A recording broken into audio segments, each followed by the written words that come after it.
మా పాప, మా బాబు, మనవాళ్ళు.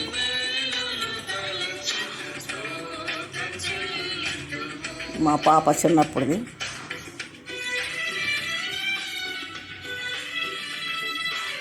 పాప చిన్నప్పుడుది. అప్పుడు 3 సంవత్సరాల పాప.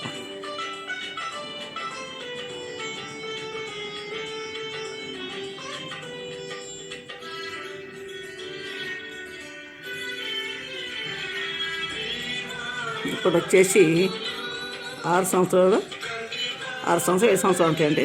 ఇక్కడ పాపే.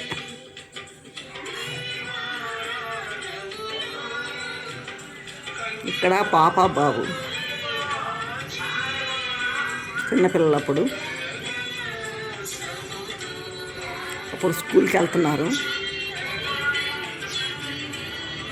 ఆ పాప బాబు.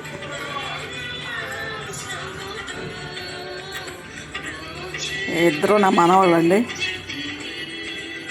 ఆ పాప వాళ్ళు, బాబు వాళ్ళు.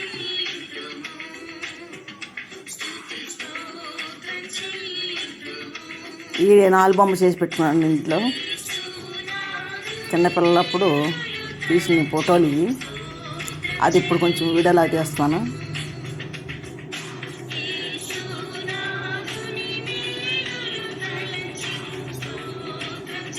చిన్న వయసులో పాప, చిన్న వయసులో 3 సంవత్సరాల పాప.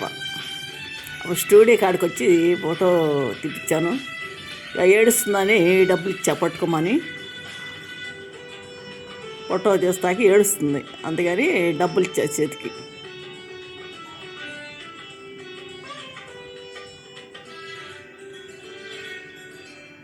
కూడా ఆ పాపే.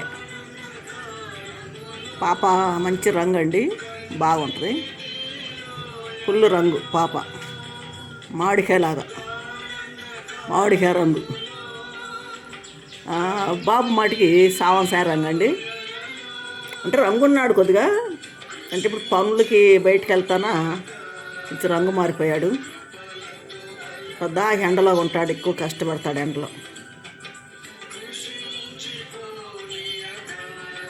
ఇంకా ఇద్దరు మనవాళ్ళు కట్టి, ఒక మనవాడు మటుకే సావంసాయ రంగు, ఒక మనవాడు బాగా ఎరుపు.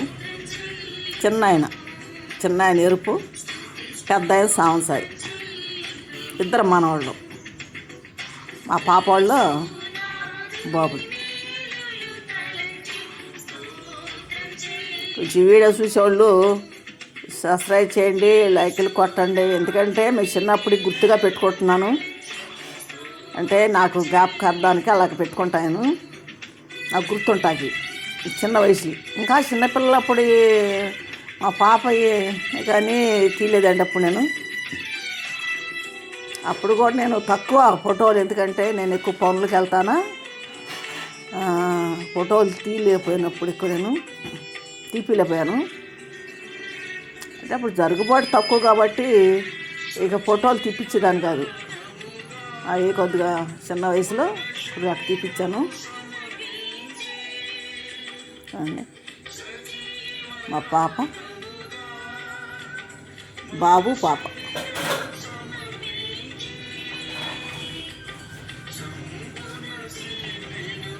మరి అప్పుడు వాళ్ళ తండ్రి లేడు కదండి. నేను పెంచటం జరక్క పిల్లల్ని సరైన తిండి పెట్టుకోలేకపోయా. ఏంటంటే జరక్క ఒక పూట ఉంటే ఒక పూట ఉండేది కాదు. మరి కష్టపడి తెచ్చిన డబ్బులు ఒకరోజు కష్టపడితే ఒక నైట్ పగలు కష్టపడితే ఒక నైట్ పగలు ఇంటికాడ తినాలి. మరి పిల్లలకి సాలిన తిండి. మరి బట్టలు కూడా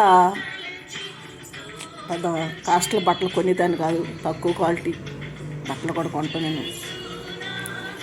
కానీ చాలా ఇబ్బందులు పడ్డాను, చాలా కష్టాలు పడ్డాను నేను. అవన్నీ ఇప్పుడు గుర్తు తెచ్చుకుంటే నాకు దుఃఖం వస్తూ ఉంటుంది, జ్ఞాపకం వస్తూ ఉంటాయి అని నాకు. ఎందుకంటే వాళ్ళ నాన్న లేరు. వాళ్ళ నాన్న లేకపోయినా పిల్లలకి నాకు ఉన్నవారికే చూసుకుంటూ వచ్చాను. ఇవాళ దేవుడి వల్ల పర్లేదండి, ఇద్దరు బిడ్డలు కష్టపడుతున్నారు, తెచ్చుకుంటున్నారు.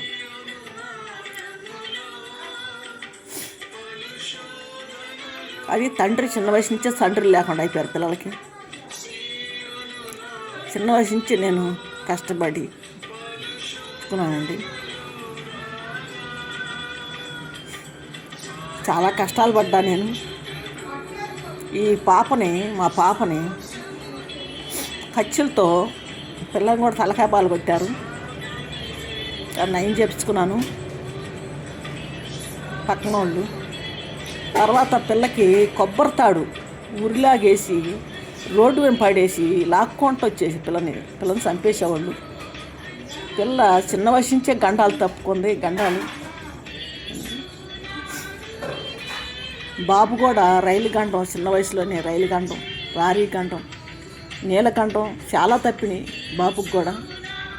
మరి పెద్ద అయినా కూడా కరెంట్ షాకు, ఇవన్నీ కష్టాలు పడ్డా పిల్లలతో. నేను చాలా బాధలు పడ్డా. అవన్నీ గుర్తు తెచ్చుకుంటా ఉంటాను. ఇప్పుడు నేను ఎలాగ పెంచానా, ఎలా పెద్దోళ్ళు అయ్యారా అని చెప్పి ఆలోచిస్తూ ఉంటాను. అని తండ్రి లేకుండా కూడా నేను అలా బిడ్డల్ని నేను ఇద్దరిని కూడా ఎవరికాడికి వెళ్ళకుండా, ఎవరిళ్ళకి వెళ్ళకుండా అలా నేను పెంచుకుంటూ వచ్చానండి. నాకున్న దాంట్లోనే పచ్చడి మెతుకులే కానీ, కారం మెతుకులే కానీ, మరి ఉన్న రోజు కొద్ది కూరలు పోరలేదని వండుకునేవాళ్ళం.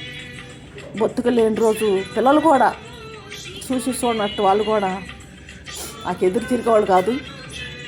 మేము ఏది పెడితే అది తినేవాళ్ళు అండి. ఒక్కో టైంలో గంజి పోసుకొని తినేవాళ్ళు పిల్లలు, ఒక్కోసారి నీళ్ళు పోసుకొని తినేవాళ్ళు ఉప్పు వేసుకొని. అలాగా చెప్పేవాళ్ళు కాదు, వేరే వాళ్ళకి చెప్పేవాళ్ళు కాదు, వేరే కాడికి వెళ్ళి అడుక్కునేవాళ్ళు కాదు. మనకున్న వరకే తినేవాళ్ళు. నాకున్న వరకే అన్నం వండుకొని ఏమి లేకపోతే నీళ్ళు పోసుకొని ఉప్పు వేసుకొని, లేకపోతే కూరలో కారం వేసుకొని అలా తినేవాళ్ళు పిల్లలు. కానీ అమ్మ అది లేదేంటి, ఇది లేదేంటి, పెట్టట్లేదు, చేయట్లేదు అని అడిగేవాళ్ళు కాదు. ఉన్న దాంట్లో చదువుకొని పోయేవాళ్ళు. కానీ మా పాప చిన్న వయసు నుంచి స్కూల్లో పిల్లలను తీసుకొచ్చి ఇంటికి 4-3 పిల్లలు తీసుకొచ్చేది. కానీ అన్నం అందరికి పెట్టేది ఇంట్లో. నేనేమనేదాన్ని కాదు. స్కూల్ పిల్లలను తీసుకొచ్చి ఇంట్లో అన్నం కూరలు, తర్వాత పనులకి వెళ్ళి కట్టి అన్నం కూరలు బాగా చేసేదాన్ని. స్కూల్లో పిల్లలను తీసుకొచ్చి వాళ్ళకి అన్నం కూరలు పెట్టేది. ఏమనేదాన్ని కాదు. పానీలే పిల్లలు కదా అదని. చిన్న వయసు నుంచి ఆ పాపకి ఒక పెట్టే బుద్ధి. ఎవరికైనా ఆ పాప తింటా ఎవరికైనా పెట్టిద్ది. 4-3 తిండి పెట్టిద్ది. పాప ఎవరినైనా చూసిద్ది, ఎవరికైనా లేదు అనుకుని పెట్టిద్ది. మా అబ్బాయి అయినా సరే అంతే, మా బాబాయ్ అంతే. ఇద్దరు పిల్లలు కూడా అసలు నన్ను ఇబ్బంది పెట్టలా. చిన్న వయసు నుంచి కూడా నన్ను ఇబ్బంది ఏం పెట్టలా. కానీ నేను చెప్పినట్టు వినేవాళ్ళు. పిల్లల మటుకి బాగా కండిషన్లో పెట్టి భలే కొట్టేదాన్ని నేను. ఎందుకంటే స్కూల్కి వెళ్ళట్లేదని పిల్లలు ఒక్కోసారి స్కూల్కి వెళ్ళట్లేదని చెప్పి కొట్టేదాన్ని. స్కూల్లో పుస్తకాలు బాగా వస్తే కొట్టేదాన్ని పిల్లల్ని. కానీ ఎక్కువ చదివిస్తలేకపోయాను పిల్లలు నేను. బాబు 6వ తరగతి చదివితే 2వ తరగతి అని చెప్పి మాస్టర్లు అన్నారు. మరి పాప 7వ తరగతి వరకు చదివింది. చదువులు కూడా పెద్దగా లేవండి పిల్లకాయలకి. ఇద్దరు బిడ్డలకు కూడా చదువులు లేవు. ఏదో ఒక 7వ తరగతి, బాబు 6వ తరగతి అంతేనండి.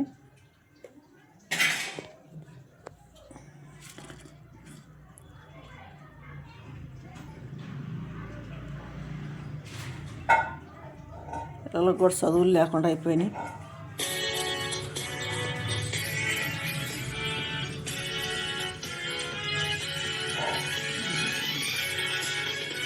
అండి కొంచెం ఎందుకంటే మాకు చిన్న వయసు నుంచి కొద్దిగా ఫోటోలు, ఇంకా మా మనవాళ్ళు ఇంకా చిన్నవి ఉన్నాయి, చిన్న పిల్లలు ఉన్నాయి. ఏదో ఒక ఫోటో పెట్టుకుంటానంటే అవన్నీ గుర్తుగా పెట్టుకుంటాను. నాకు తెలిసిన వరకే వయసు వచ్చిన కాంచి ఇక గుర్తుగా ఉంచుకుంటాను. మా పాప అండి, పాపే, పాప బాబు. ఇక్కడ మనవాళ్ళు,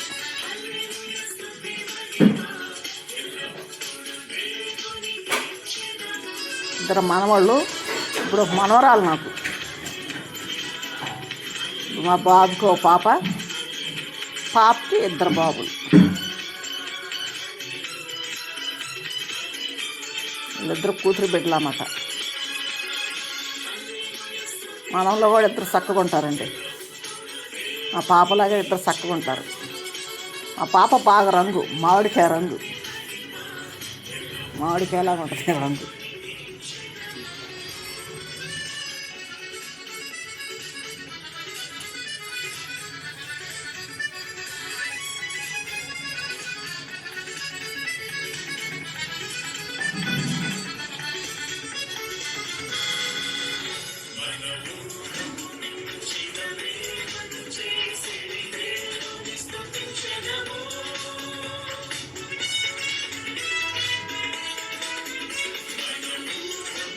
చూడండి, తప్పనిసరిగా చూడండి మా వీడియోలు. ఎందుకంటే మా పాప వాళ్ళవి, మా బాబీ, మనవాళ్ళవి పెడుతున్నాను. ఇవాళ మనవరాలది కూడా పెడుతున్నానండి వీడియో. మనవరాల వీడియో కూడా వస్తుంది ఇవాళ. చూడండి, తప్పనిసరిగా చూడండి. అది చాలామంది చూస్తున్నారు మా వీడియోలు. అంటే నేను చాలా కష్టాలు పడ్డానండి, చాలా బాధలు పడ్డా. కానీ 2-3 సార్లు చనిపోవాలనుకున్నాను నేను, బాధలు పడలేక. నేను కష్టపడుతూ బిడ్డల్ని, మరి తండ్రి లేడు, మరి తండ్రి కూడా లేకపోతే నేను కూడా చనిపోతే ఇద్దరు బిడ్డలు ఏమవుతారా, ఎవరు చూస్తారా, అసలు ఎవరు ఆదరిస్తారా బిడ్డల్ని అని చెప్పి ఆలోచించేదాన్ని. మళ్ళీ నాకు అప్పుడు పెద్ద వయసు ఏం లేదు. మరి ఇద్దరు చిన్నపిల్లలోగాను నాకు వయసు కూడా అంత పెద్దగా లేదండి. వయసు తక్కువ నాకు అప్పుడు, 17, 17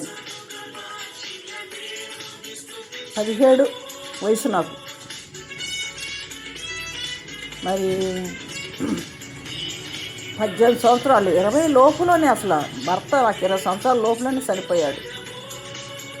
చిన్న వయసులో పెళ్ళి అవ్వటం నాకు. మ్యారేజ్ చిన్న వయసులో చేసేసింది. మా ముగ్గురు అక్క చెల్లెలకి అట్టే చేసిందండి మా అమ్మగారు. 12 సంవత్సరాల పిల్లలు మేము. 12 సంవత్సరాల పిల్లలకి పెళ్ళి చేసేసింది మా అమ్మగారు. మరి మేము 14 సంవత్సరాలు వచ్చేసరికి ముగ్గురు అక్క చెల్లెలు కూడా 14 సంవత్సరాలనే పెడతాను మేము. 12వ సంవత్సరం లాస్ట్లో మ్యారేజీ, 13వ సంవత్సరంలో గర్భిణితో ఉన్నాం. 14వ సంవత్సరం వచ్చేసరికి పెడతాను. ముగ్గురు అంతే అక్క చెల్లెలు మేము ముగ్గురు. ఇక మా పిల్లలు మేము వెళ్తుంటే మాకంటే పిల్లలే, అంత పిల్లలు ఉన్నారా మీకు అని చెప్పి అడుగుతారు. మరి మా తమ్ముడికి కూడా మరి చిన్న వయసు, ఆయనకు కూడా 18 సంవత్సరాలు చేసాం పెళ్ళి. మరి ఇప్పుడు తమ్ముడు కూడా చనిపోయాడండి. మరి తమ్ముడికి కూడా ముగ్గురు మగ పిల్లలు. చూడండి, తప్పనిసరిగా చూడండి. మా ఫోటోలు పెడుతున్నాం, పిల్లల ఫోటోలు, మా బాబుది, పాపది, మా మనవది. ఇవాళ మా మనవరాల వీడియో కూడా వచ్చింది చూడండి. మా మనవరాల వీడియో కూడా పెడుతున్నాను. మరి ఎవరు తిట్టుకోగాకండి, కొంచెం చూడండి. ఎందుకంటే చిన్న వయసు జ్ఞాపకార్థానికి, చిన్న వయసు నేను గుర్తుంటాకి అలాగా ఫోటోలు తీసి పెట్టుకున్నానండి. అవి ఒక వీడియో లాగా చేసి పెడుతున్నాను.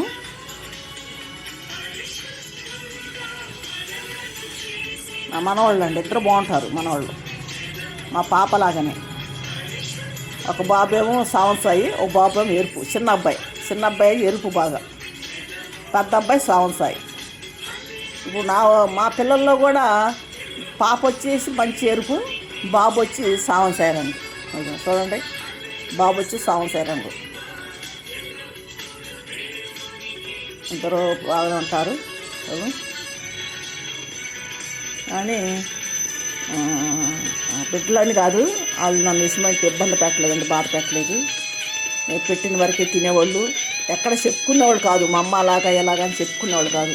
కానీ మా అమ్మ చూడట్లేదు, మా అమ్మ పెట్టట్లేదు, అక్కడ చెప్పేవాళ్ళు కాదు. ఉన్నది వరకే తినేవాళ్ళు. చాలా బాధపడ్డానులేండి. ఒక్కో టైం అన్నం కూడా ఉండేది కాదు. 2-3 రోజులు అన్నం కూడా ఉండేది కదా మాకు. అంత కష్టాలు పడ్డా నేను. పనులు లేక ఇల్లు గడిచేది కాదు.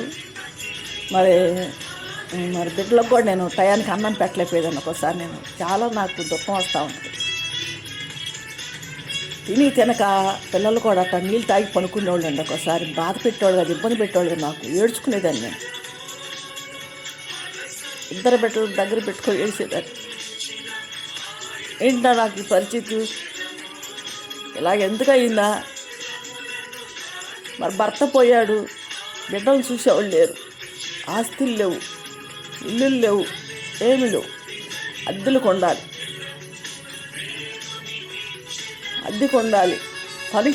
పనికి వెళ్తే రక్తం కూడే. పనికి వెళ్ళాలంటే రక్తం కూడే, పొద్దున్న లేస్తే రక్తం కూడే. ఎందుకంటే రారిలు పోయి వెళ్ళాలి. ఎక్కడేం జరిగిందో తెలియదు. యాక్సిడెంట్లు ఎన్నో అయ్యేది, అన్నీ చూశాను. ఇసుక పనికి వెళ్ళేదాన్ని. లారీలకి సిమెంట్ రాయి, ఇసుక, కంకరి ఇట్లా అల్లోళ్ళకి కానీ లోళ్ళకి కానీ రారీల మీద వెళ్ళేదాన్ని. ఒక నైటు పొగు ఉండేవాళ్ళం ఇసుక పనులు, ఒక నైటు పొగలు ఇంటి దగ్గర అని చాలా బాధలు పడ్డాను నేను. చాలా కష్టాలు పడ్డాను. అని ఇప్పుడు కూడా సొంత ఇల్లు లేవండి మాకు. ఇప్పుడు కూడా సొంత ఇల్లు లేవు, అద్దెలకే ఉంటున్నారు. మా బాబు అద్దెకే ఉంటున్నాడు, పాప అద్దెకే ఉంటున్నాడు, నేను అద్దెకే ఉంటున్నాను. మాకనే సొంత ఇల్లు లేవు. చూడండి, తప్పనిసరిగా చూడండి, తిట్టుకోకండి ఎవరు కూడా. ఎందుకంటే నాకు గుర్తుగా ఉంటాయి పెట్టుకున్నాను. ఇంకా ఉన్నాయండి ఫోటోలు, చాలా ఫోటోలు ఉన్నాయి. ఫోటోలు ఎక్కువ తీపిచ్చి పెడతాను. ఈ చిన్నప్పుడు ఫోటోలను తీసుకున్నాను నేను. చూడండి. మరి గుంటూరు జిల్లా తాడేపల్లి అండి. నా పేరు శాంతి. మా పాప బాబు 2 మనవాళ్ళు. తర్వాత వాళ్ళ మా మనవరాల వీడియో కూడా వచ్చిందండి, పెడతాను. చూడండి, తప్పనిసరిగా చూడండి. మీరు అందరూ చూస్తేనే కదండి మాకు ఏదైనా ఇంకా ముందుకు వెళ్ళగలను, మంచి వీడియోలు తీయగలను నేను. మరి బయటికి వెళ్ళినప్పుడు మంచి వీడియోలు తీస్తారండి. తప్పనిసరిగా చూడండి. ఇంకా మీరు చూసి ఇంకెవరికైనా పంపండి. మా వీడియోల గురించి చెప్పండి, మా ఛానల్ గురించి కూడా చెప్పండి. చూసిన వాళ్ళు మీరు చూసి వదిలేయకుండా మిగతా వాళ్ళకి కూడా చెప్పండి. స్నేహితులకి, బంధువులకి చెప్పండి. మరి నా సమస్య అనేది 10 మందికి తెలియని చెప్పి నేను పెడుతున్నాను వీడియోలు కూడా. ఎందుకంటే మేము ఆస్తిలో చాలా నష్టపోయాము, కుటుంబంలో కూడా చాలా నష్టపోయాము. అన్నదమ్ముడు కోల్పోయాము, తల్లిని కోల్పోయాము, ఆస్తి కోల్పోయాము. మేము అన్నిట్లో మేము దెబ్బతిన్నాం. కానీ ఇప్పటికీ మమ్మల్ని బాధ పెడుతున్నారు. మరి చూడండి, మీరు వీడియోలు పెడుతున్నారు చూడండి. మీరు అర్థం చేసుకోండి, మమ్మల్ని కొంచెం అర్థం చేసుకోండి. ఎందుకంటే ఏంటో పిచ్చి అనుకుంటున్నారు. కాదండి, నా జీవితంలో నేను ఎంత బాధపడ్డానో. ఇప్పుడు వీడియో వీడియో మాట్లాడతా కూడా నేను ఏడుతూనే ఉన్నాను. నాకు దుఃఖం ఆగట్లేదు. ఎందుకంటే నేను పడ్డ బాధలు, ఎన్నో కష్టాలు, ఎన్నో బాధలు పడ్డా. ఎన్నిసార్లు చచ్చి బతికాను నేను. బిడ్డల కోసం నేను బతికాను, వాళ్ళని పోషించుకోవటానికి. వాళ్ళు చిన్న వయసులోనే మరి వదిలేస్తే, నేను చనిపోతే వాళ్ళు ఏమైపోయేవాళ్ళు, వాళ్ళు ఎక్కడ ఉండేవాళ్ళు, ఎవరు చూసేవాళ్ళు వాళ్ళని. భర్త పోయి మరి నేను పోతే నా బిడ్డలు ఏమైపోయేవాళ్ళు. వాళ్ళని పెద్ద అయ్యేదాకా నేను పెంచాలి, వాళ్ళని సాకాలి. వాళ్ళని ఒకరి ఇళ్ళకి వెళ్ళకుండా ఒకరికి చేతి పట్టి ఉండాలి. నేను కష్టపడి వాళ్ళకి సాకాలని చెప్పి నేను ఎవరు కూడా ఆశించకుండా, ఏది కూడా ఆశించకుండా నా బిడ్డల్ని కష్టపడి నేను పెంచుకున్నాను. కానీ నా బిడ్డల్ని మోసం చేశారు. కానీ దేవుడైన వాడు ఉన్నాడు, గొప్పవాడు. నా బిడ్డలకి ఈరోజు ఏ కొరత లోటు లేదు, చక్కగా బతుకుతున్నాడు దేవుడి దయ. ఆ దేవుడే ఆ బిడ్డలను పోషిస్తున్నాడు. మరి యేసయ్య నమ్ముకున్నాం మేము. మరి యేసయ్యే మాకు, మా కుటుంబాలు కానీ, మా బిడ్డలు కానీ, మా తోడపుట్టిన అందరూ కానీ, మా బిడ్డలు కానీ ఆ దేవుడే మమ్మల్ని కాపాడుతున్నాడు. నేను ఎన్నో ఇబ్బందులు, కష్టాలు, ఎన్నో బాధలు పడ్డాను, ఎన్నో కష్టాలు పడ్డాను.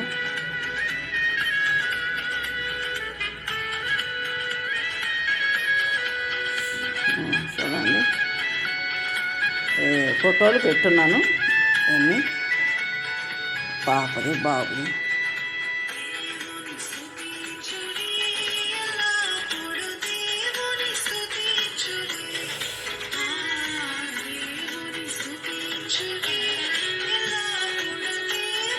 చూడండి, నేను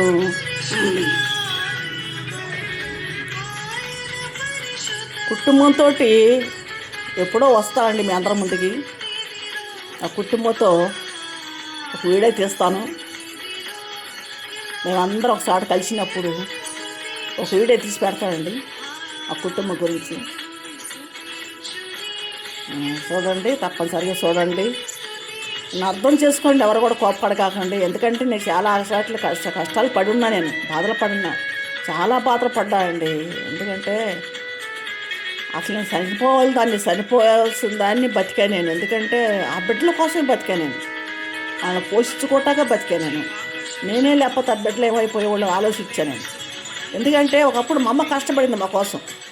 మా అమ్మ కూడా, మా నాన్నగారు చనిపోతే మరి 6 బిడ్డల్ని మా అమ్మగారే కష్టపడి పోషించింది. అంత ఆస్తి ఉంది కూడా ఆమెకి.